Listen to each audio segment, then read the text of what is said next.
Bismillahirrahmanirrahim. Assalamualaikum warahmatullahi wabarakatuh. Bismillah, alhamdulillah, la haula wa la quwata illa billah. Bertemu lagi dengan saya Rahmat Dwi Pambuti dalam perkuliahan Ekonomi Industri. Pada perkuliahan kita kali ini, kita akan belajar bersama terkait dengan strategi yang kerap digunakan oleh pelaku industri di dalam memenangkan persaingan, yaitu dengan menerapkan strategi research and development atau penelitian dan pengembangan. Kita tahu sendiri bahwa penelitian maupun pengembangan ini sangat penting bagi eksistensi sebuah perusahaan di dalam persaingan. Produk-produk yang unggul, produk-produk yang selalu berkembang sesuai dengan perkembangan zaman akan selalu diminati oleh para konsumennya. Banyak perusahaan yang sudah membuktikan bahwa ketika perusahaan itu tidak dapat mengikuti perkembangan zaman, akhirnya perusahaan tersebut runtuh ataupun ditinggalkan oleh pelanggannya. Makanya agar perusahaan bisa memiliki competitive advantage atau keunggulan kompetitif, perusahaan harus punya dua kunci. Yang pertama adalah efisiensi, yang kedua adalah inovasi. Efisiensi ini menyangkut terkait dengan bagaimana sebuah produk dihasilkan, sebuah produk diproduksi dengan biaya yang seminimal mungkin. Untuk menghasilkan produk yang seminimal mungkin, tentunya harus punya strategi-strategi. Apakah harus menggunakan teknologi yang modern, apakah harus memilih bahan baku yang bagaimana, ini bagian dari strategi efisiensi. Yang kedua adalah inovasi. Untuk menghasilkan produk yang unggul, yang terus diminati oleh pelanggan sesuai dengan perkembangan zaman, maka perusahaan harus terus melakukan inovasi. Karena produk yang sudah kita hasilkan, yang sudah dihasilkan oleh perusahaan, jika produknya laris, maka tentunya akan diikuti atau ditiru oleh perusahaan lain membuat produk yang serupa, dan ini membuat pasar menjadi gemuk, kompetisinya semakin ketat. Oleh karena itu, inovasi ini penting untuk dilakukan agar produk yang dihasilkan perusahaan selalu menjadi produk yang lebih unggul dibandingkan produk yang lainnya. Nah, kedua hal ini, baik efisiensi maupun inovasi, dapat diselesaikan melalui apa yang disebut dengan research and development, penelitian dan pengembangan. Jadi apa itu research and development? Research and development atau penelitian dan pengembangan merupakan aktivitas yang dilakukan perusahaan yang bertujuan untuk menemukan sesuatu yang baru, yang ujungnya adalah dapat menghasilkan produk yang lebih unggul di pasaran, menghasilkan produk yang baik, menghasilkan produk yang berkualitas dibandingkan dengan produk-produk yang lain. Metode ini banyak atau sering digunakan di dalam dunia industri, tidak hanya menyangkut terkait dengan fitur atau desain produknya, tetapi juga pada proses produksi maupun distribusinya. Jadi riset and development tidak hanya menyangkut membuat inovasi terkait dengan produknya, tetapi juga bisa melakukan inovasi terhadap cara menghasilkan produknya.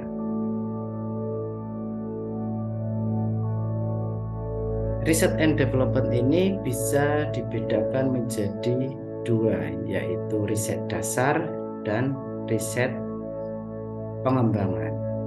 Riset dasar adalah penelitian atau kegiatan di mana kegiatan tersebut bertujuan menghasilkan produk yang benar-benar baru. Misalkan sebelumnya belum ada sepeda, kemudian para ahli membuat kendaraan baru yang dinamakan sepeda ontel, di mana sepeda ini menjadi solusi atas alat transportasi yang sebelumnya yaitu kuda. Semula belum ada, sekarang menjadi produk baru yang benar-benar baru. Kemudian sepeda ini bertransisi menjadi sepeda motor, menjadi sepeda motor 2 tak, sepeda motor 4 tak, dan sekarang yang paling terbaru adalah mulai berkembang pesat di pasaran, yaitu terkait dengan sepeda motor berbahan listrik, berbahan bakar listrik, atau sepeda motor listrik. Nah, sepeda motor listrik ini merupakan contoh dari riset pengembangan, yaitu penelitian dan pengembangan yang dilakukan untuk memodifikasi dari produk yang sebelumnya sudah ada. Adapun keuntungan dari melakukan strategi riset and development, yang pertama adalah diferensiasi produk atau menghasilkan produk yang memiliki karakteristik yang unik, karakteristik yang unggul dibandingkan produk yang sudah ada di pasaran.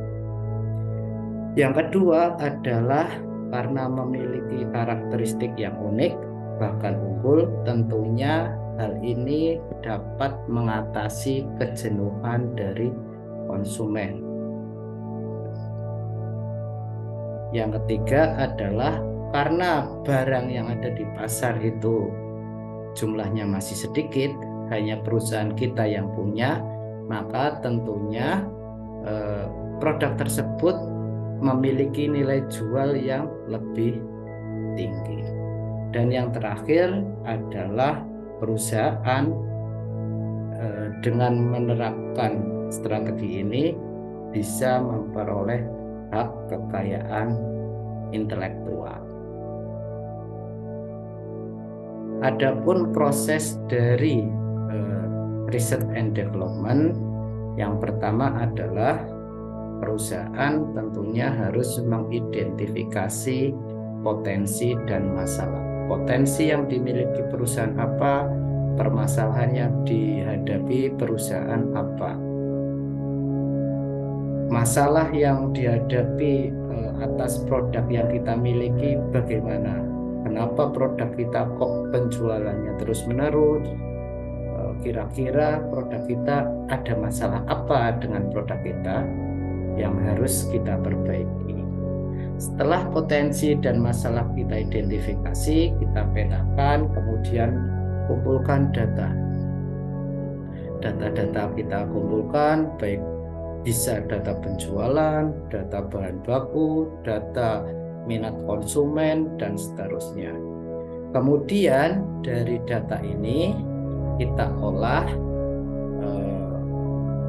ke dalam mungkin sebuah laboratorium, kemudian mendesain ulang dari produk kita.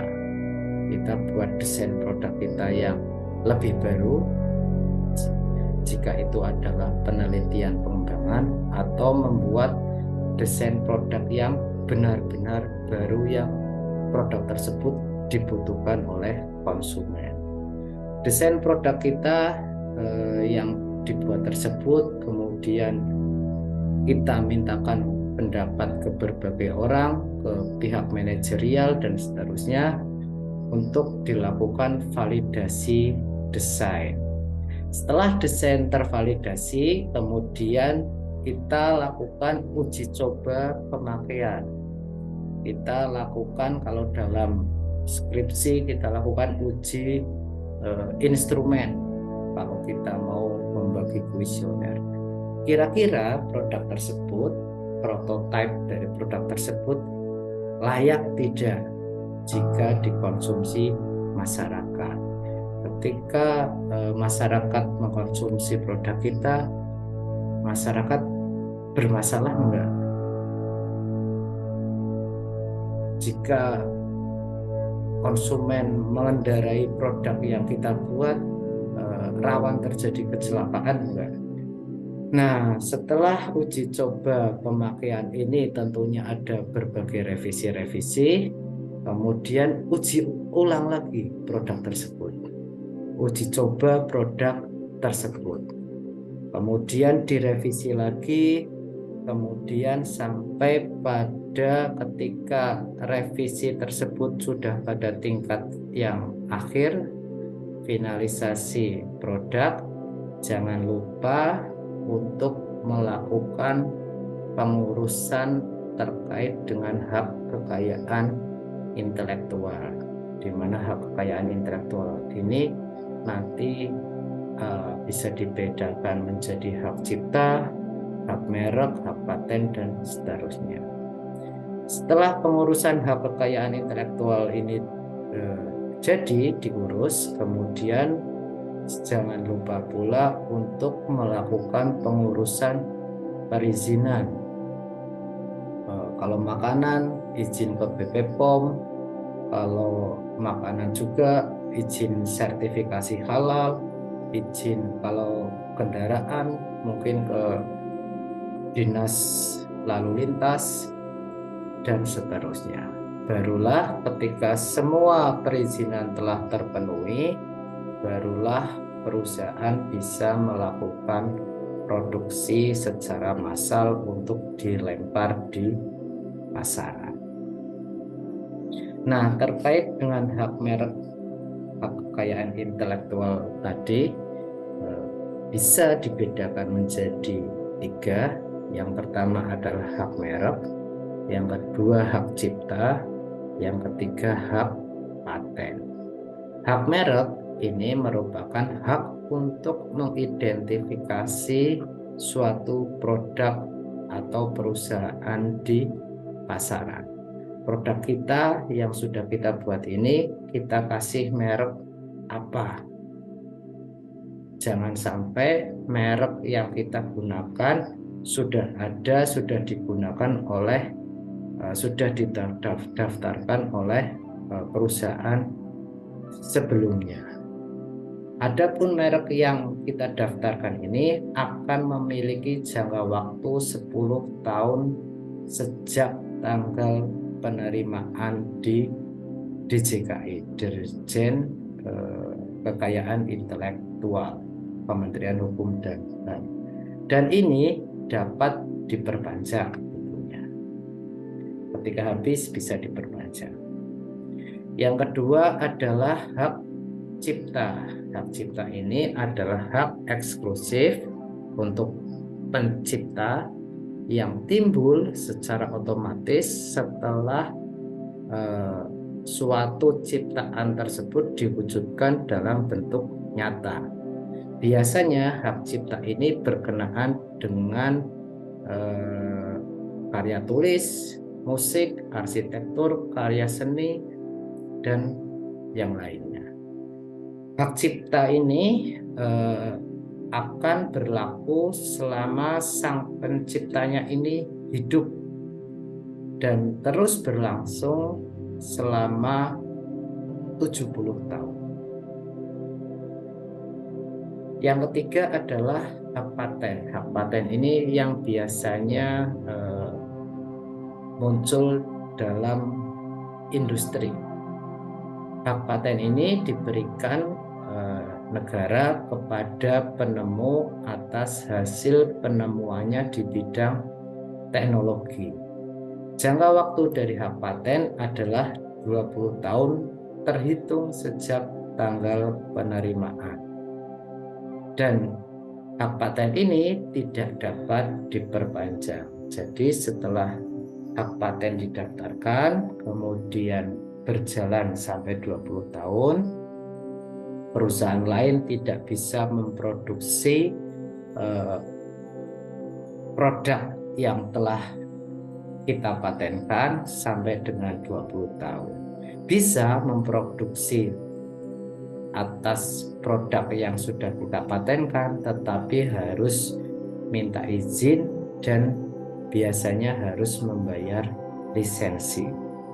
Apabila masa perlindungan hak paten telah berakhir, 20 tahun ini telah berakhir, maka hak paten ini, produk yang kita daftarkan patennya akan menjadi milik publik. Dan ketika sudah menjadi milik publik, semua orang, semua perusahaan bisa memproduksi maupun mengkomersialisasikannya. Nah, strategi riset and development ini merupakan sebuah cara di dalam merubah struktur pasar dengan melalui strategi riset and development ini. Perusahaan yang berhasil membuat karya-karya yang luar biasa, inovasi yang drastis, akan membuat perusahaan tersebut memiliki daya saing yang tinggi yang mampu menjadikan sebagai perusahaan tersebut menjadi perusahaan monopolis atau perusahaan yang menguasai pasar. Ini dicontohkan oleh perusahaan Tesla, di mana perusahaan ini melakukan strategi riset and development, mengembangkan sebuah kendaraan listrik. Dan hasilnya di tahun 2020 dan 2021, kapitalisasi pasar dari perusahaan Tesla ini memiliki nilai yang sangat-sangat fantastis, yaitu lebih dari 1.000 triliun US dollar.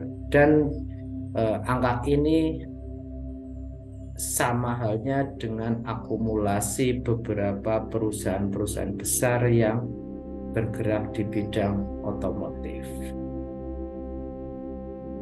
Nah, Tesla ini jika ditelisik lebih lanjut, kesuksesan Tesla ini jika dibagi biaya riset per unit produknya, memang tidak heran kalau Tesla ini berhasil menghasilkan produk yang benar-benar unggul. Biaya riset yang dikeluarkan per unitnya, jika dibagi per unit yang dihasilkan dari perusahaan Tesla ini, setiap satu unit mobil yang dihasilkan ini terdapat biaya riset yang nilainya sangat-sangat luar biasa, yaitu hampir mencapai 3.000 US dollar.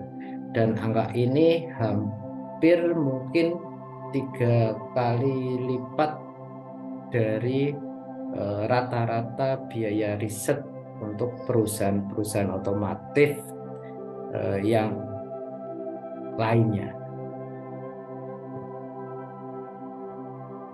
Dan selain Tesla ini, perusahaan yang mengalokasikan anggaran R&D ini juga mendulang kesuksesan yang luar biasa. Amazon mengalokasikan 42 miliar di tahun 2020 untuk research and development US dollar. Alphabet, perusahaannya Google, mengalokasikan 27 miliar US dollar untuk biaya research and development, dan beberapa perusahaan besar yang lainnya.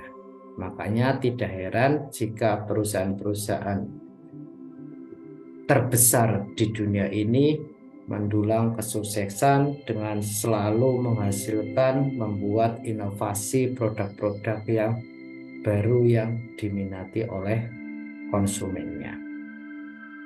Nah, ketika perusahaan yang telah menerapkan strategi riset and development tersebut menjadi perusahaan monopolis, tentunya perusahaan lain yang ingin masuk ke dalam pasar tersebut, yang ingin ikut berkompetisi di dalam industri tersebut, akan memiliki hambatan-hambatan untuk memasuki pasar.